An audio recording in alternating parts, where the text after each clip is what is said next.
So today we're going to be looking at how we can create hyperlinks within our Excel documents and what we can do with these. So we can see here that we've got a couple of examples, and I've just left the click here as a kind of holder placement for the different things that we're going to be looking at. We can see that we have email, web page, and this document here. So starting out, then we're going to be looking at email.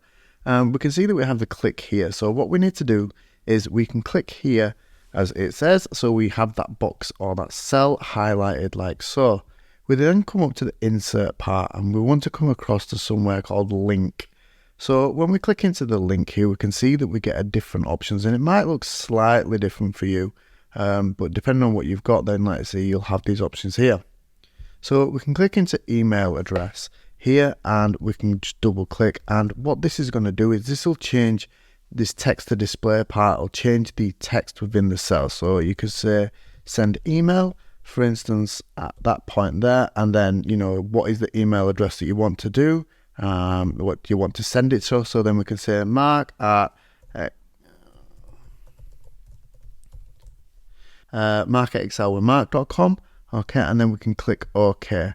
So what we can do then is when we're in our Excel document, if we were to click onto that link so that we can quickly just send an email to that person, and it's going to and from there. Again, we have another option here called web page. So again, we can click into that, and using the same way, so we want to insert, we can click link, and now we can see that we have the web page or file.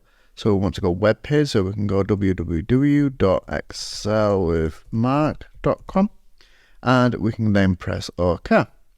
So once we get that, we can see that it's turned blue again, and it's got the underline part, and we can click into it. And what that'll do now is it'll automatically open that web page for you from wherever you are, and you can kind of scroll through that. Going back then, we want to insert this one, and this is where it can be used really usefully within a document. So you can move between pages really easily, and if you have different things, then you can kind of direct people within your worksheets then to different places on however you want. So we can see that we have the document, and we're going to follow the same process. So we want to go up to insert and then across to link, and we want to go within this document here. So we have the type here, so we can change this, and we want to say sheet 2, and we want to say down here within the references, we want to put it onto sheet 2, and the cell that we want to highlight could be B2. So we could press OK, and then we can see that it's changed there. And when we click the link now, we can see that not only does it move me into sheet 2, but it also selects the cell B2 for me. So we could then use this if we want to go back. So we know that this is in cell C6.